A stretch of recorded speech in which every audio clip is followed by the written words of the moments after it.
My parents tried to break into my apartment with a crowbar after I kicked them out. When I opened the door, what they saw in my hands made them scream. "Break down the door! This is our daughter's apartment!" The pounding rattled the hinges, each blow like a hammer against my skull. I stood on the other side, barefoot on the cold hardwood, dawn bleeding through my windows like an open wound. When I finally twisted the deadbolt and pulled the door open, their faces went slack. Mom still gripped the crowbar. Dad's expression twisted between fury and shock. And my sister Brooke, of course, stood behind them wearing that practiced look of concern she perfected over the years. What I held in my hands made them all stumble backward. It wasn't a weapon. It was a manila folder, thick, official. The words property deed stamped across the top in bold letters. Beneath it, bank statements fanned out like playing cards. Mortgage receipts, payment confirmations, every single page bore the same name. Autumn Hayes. Mom's voice came out strangled. What is that?" "Proof," I said, my voice steadier than my heartbeat. "Proof that this condo, this home you've been calling Brooke's investment property, belongs to me. Every payment, every signature, every midnight shift I worked to make the down payment, all me. My name is Autumn Hayes. I'm 28 years old. I'm a physical therapist at Riverside Medical Center. And if you think you know how this story ends, keep listening. Because yesterday, at Dad's 65th birthday dinner at Romano Steakhouse, they humiliated me in front of 23 relatives. "You're basically just house-sitting, Autumn," Mom had announced over tiramisu, her voice carrying across the private dining room. "We are letting you stay there because Brooke needs someone to maintain the property. It's her investment." Everyone laughed. Aunts, uncles, cousins I hadn't seen in years. They clinked their wine glasses. My sister beamed like she just closed a Fortune 500 deal. My throat burned. I sat there, fork frozen halfway to my mouth, while Brooke actually winked at me from across the table. So last night at 11:47 p.m., I changed the locks. And this morning, when they came to reclaim her property, they learned whose name was actually on every legal document. Dad stepped forward, rage making his jaw tremble. "You stole from your own family." I met his eyes without flinching. "No, Dad. I just stopped being robbed by mine." The silence in that hallway felt thick enough to choke on. I watched Mom lower the crowbar slowly, her manicured nails going white around the handle. Watched realization crawl across Dad's face like frost spreading over glass. Watched Brooke's perfect composure crack just slightly at the edges. The door they tried to break down had never really belonged to them at all. Dad's voice came out like breaking ice. "You ungrateful child, we raised you. We gave you everything." I almost laughed. "Almost? You mean everything I paid for?" The words came out quieter than I expected. "Like the $3,000 I gave you when I was 22 because you temporarily needed to cover the mortgage on your house in Oakwood. Or the double shifts I worked at the hospital so Brooke could take that 6-week trip through Southeast Asia." The documents in my hand rustled, such thin paper to hold so much truth. Mom's face hardened into that expression that used to silence me as a teenager. That "how dare you embarrass us" look that made me swallow my words for years. "You don't speak to us this way, Autumn. We're your parents. I know exactly who you are," I said softly. "That's why I kept forgiving you long after you stopped deserving it." Behind them, Brooke finally found her voice. She looked pale, like someone had turned down her brightness. "You're making this about money. Autumn, really? You made it about ownership," I shot back. "I'm just reclaiming what was always mine." The hallway went still. Even the elevator's mechanical hum seemed to hold its breath. I moved past them, close enough to smell Mom's Chanel perfume, the same scent that used to mean safety when I was small, and set the folder on the hall table. "I didn't steal Brooke's condo. Mom, you lied about who bought it. I signed every paper you told me to trust you with. You used my savings, my credit score, my name, so please." I turned to face them fully now. "Explain to me one more time how this belongs to Brooke." Mom's face drained of color like someone had pulled a plug. Dad turned toward my sister sharply. Is that true? Brooke's mouth opened, closed, opened again. She offered to help. It was supposed to be temporary. 5 years isn't temporary, I interrupted. 5 years of you telling everyone you're a real estate investor while I paid every bill. The hallway went completely silent except for the faint sound of Mrs. Rodriguez's TV through her door. Some morning talk show where everyone laughed on cue. I took a slow breath, looking at each of them in turn. You came here ready to break down my door, to call me crazy, to prove some point. I stepped backward into my condo, my hand on the doorframe. But the only thing broken here is your illusion of control. The door clicked shut between us. And for the first time in 5 years, the sound of that lock turning felt like freedom. By evening, my phone wouldn't stop vibrating. First Mom, then Brooke, then numbers I didn't recognize. Relatives crawling out of the woodwork, cousins who'd ignored my birthday for 3 years straight. Apparently, word traveled fast when the family pushover finally stopped being their ATM. The first voicemail was Mom's voice, high and wavering like a violin string about to snap. Autumn, honey, we didn't mean to upset you. You've always been so sensitive. Please come by tomorrow so we can talk before this gets out of hand. The second message came through colder, Dad's voice like polished steel. Return those property documents before we involve attorneys. This is your final warning. The third one was Brooke. You think this makes you the hero of your own little story? You're going to regret making us look bad. I poured myself a glass of wine. Nothing fancy, just the $10 Pinot Grigio from Target, and set my phone face down on the counter. The quiet hummed with a new kind of power. My condo felt different now, lighter somehow. No one barging in to borrow my laptop, no impromptu family meetings where I got volunteered to cover someone's car payment, no Brooke rearranging my furniture because she had a vision for the space. Just the low hum of the refrigerator, the tick of the wall clock, the slow, steady rhythm of my own heartbeat finally calming down. I wandered to the window and looked out at Denver's lights bleeding into the twilight. The mountains were just dark shapes against a purple sky. For years, I thought peace came after earning forgiveness. After being good enough, quiet enough, generous enough that people finally stopped asking for more. But now, I understood something different.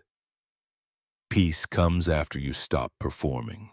There was a knock at the door. Through the peephole, I saw Cameron, my neighbor from 4B. He held a pizza box and wore his usual faded Broncos hoodie. I opened the door. Hey, you okay? He shifted the box in his hands. Heard some intense voices this morning. Wanted to check in. I managed a small smile.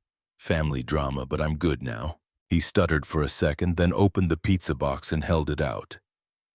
Family drama usually means you haven't eaten. Take a slice, buffalo chicken, extra ranch. I grabbed a piece, the warmth seeping into my fingers. Thanks. Listen, Cameron said, leaning against the door frame.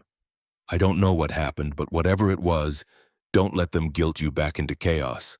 People who really love you don't keep score. Something in my chest loosened. I won't, I promise. After he left, I leaned against the closed door and whispered to the empty room. I'm done being everyone's backup plan. Outside, thunder rolled across the mountains, deep and distant. Tomorrow, I'd go to the credit union and make sure every document was filed properly, every loose end tied up. Tonight, I'd sleep with both locks secured. Not because I was scared of what could get in, but because I was finally protecting what I'd built. The next morning felt cleaner somehow, like the storm had washed away more than just dust. I made coffee, scrolled through my banking app, and smiled when I saw the confirmation email. Property title fully registered. Autumn M. Hayes. No co-signers, no parental guarantees, just my name. 10 minutes later, someone knocked. Mom stood in the hallway wearing yesterday's makeup. Her mascara had run and dried in tiny black rivers down her cheeks. You're tearing this family apart, she whispered. I'm setting boundaries, I replied calmly, and there's a difference. She tried to step inside. I didn't move. Autumn, we made sacrifices too. You just don't remember. I remember plenty. My voice came out firmer than I expected. I remember working doubles at the hospital so Brooke could take that marketing course in San Francisco. I remember you asking me to stay quiet about paying your Nordstrom bill so Dad wouldn't get upset. I remember covering your car insurance for 8 months because you were between opportunities. Want me to keep going? Her expression twisted, half guilt, half fury. You've always been dramatic. This attitude is going to destroy you. You mean destroy your access to me? She looked at the floor. For just a second, I almost softened, almost reached out. Then she whispered, Brooke's startup is failing. She needs to sell this place to stay afloat. The least you could do is transfer the deed to her name. You don't even need this much space. And there it was, the real reason. Mom, I said slowly, you taught me one important lesson. Family only matters when it's convenient for you. So no, I don't need to do anything, and neither of you get to decide what I keep anymore. Her tears didn't move me this time. I'd seen that performance too many times. As she turned to leave, she threw back over her shoulder. You'll regret this. Maybe, I said softly, but at least it'll be my regret, not yours. When the door closed, I realized something crucial. Freedom doesn't always feel triumphant. Sometimes it just feels quiet, solid, earned. By Wednesday, the quiet started cracking, not from guilt, but from the ripple effects of truth. Brooke had taken to Instagram, posting vague quotes over sunset photos. Family snakes bite the deepest when blood betrays blood. Her followers, mostly people from our hometown of Lakewood, flooded the comments with heart emojis and Stay Strong Queen messages. I read every single one. Each comment was a tiny paper cut, but I didn't bleed anymore. Then my Aunt Cheryl called. Sweetheart, what's happening? Everyone's saying you cheated Brooke out of her property. I exhaled slowly. Aunt Cheryl, you know that condo on Wazee Street? I bought it. Every cent from my paycheck. I have the mortgage statements to prove it. She paused. They're saying you're unstable, that you're making things up because you're jealous. Of course they were. That's what gaslighting sounds like when it's been polished to perfection. Clean, concerned, perfectly convincing. That night I printed everything. The deed, 5 years of mortgage statements, bank transfers, payment confirmations. I organized them into a binder with colored tabs. Facts had become my armor. Cameron stopped by while I was labeling the last section, building a legal case. More like protecting myself, I said, clicking the binder ring shut. He smiled. Good, because people like that only stop when truth gets louder than lies. Friday afternoon, I got a text from Dad. Family meeting. Sunday, 2:00 p.m. Mandatory. I stared at the message, waiting for a please that never came. Sunday arrived gray and cold, the kind of Denver morning where the mountains disappeared into clouds. Their house in Oakwood looked smaller than I remembered. The brick facade that used to seem so impressive now just looked ordinary. Worn. Mom answered the door with a forced smile that didn't reach her eyes. Let's keep this civil, shall we? Inside, the dining room table gleamed like it had been polished for battle. Brooke sat at the far end, arms crossed, wearing her boss babe blazer. Dad stood by the window, hands in his pockets. Glad you could make it, he said without turning around. I set my bag on the empty chair. What did you want to talk about? Brooke leaned forward. We can settle this quietly.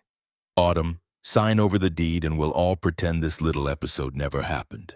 You can even stay there and rent from me. Family discount. The audacity actually made me laugh. I reached into my bag and pulled out the binder, setting it in the center of the table with a soft thud. You're right, I said calmly. Let's settle this. When I flipped open the first page, their faces changed because what they saw wasn't a compromise. It was truth. Notarized, stamped, and absolutely final. Dad grabbed the binder, his knuckles going white. This can't be right. It's legal, I said evenly.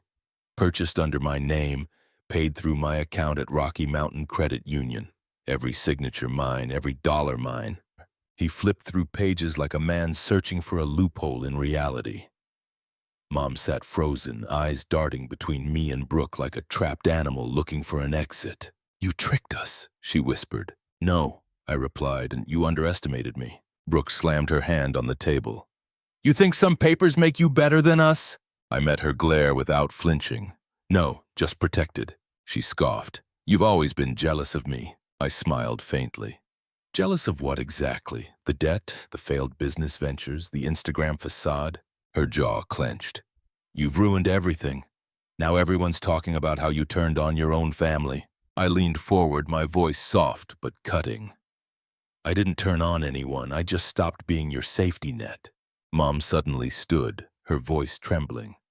"Autumn, please, we can't afford to lose that property. Brooke's company needs collateral for a loan if she doesn't get funding in the next 60 days. And there it was again. The emergency, the crisis, the reason I needed to sacrifice. Something inside me went perfectly, completely calm. "That's not my problem anymore." Dad rose too, veins pulsing at his temples. "You're selfish after everything we've done for you." I looked him straight in the eyes. "For 10 years I gave, I paid, I covered, I forgave. You called it love. It was survival." My voice didn't shake. "I'm done surviving." The silence that followed was suffocating. Brooke broke it with a bitter laugh. "You'll regret this. You're nothing without us." I gathered my binder, stood up, and said quietly, "Then it's a good thing I finally found out who I am." I walked out, didn't look back at their shocked faces, didn't pause when Mom called my name. Their house, their judgment, their noise, all of it shrank in my rearview mirror as I drove away. For the first time in my life, the road ahead belonged entirely to me. The following week, the fallout spread fast. Brooke's loan application got denied. Apparently, the bank verified property ownership before approval. When they found out she'd been claiming an asset she didn't own, they flagged her file. Mom sent a long text full of Bible verses about forgiveness and honoring thy parents. Dad's response was simpler. "You made your point. Now fix this." Fix this. That was their family motto, wasn't it? Break something, then hand it to me to repair. At the coffee shop on Tuesday, I caught my reflection in the glass door. Eyes clearer, shoulders straighter.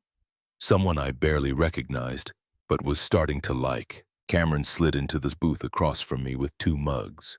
"You look different." "Lighter, maybe," I said. "Turns out freedom has a specific weight or lack of one." That evening, I sat at my desk staring at an email from the Colorado Small Business Alliance.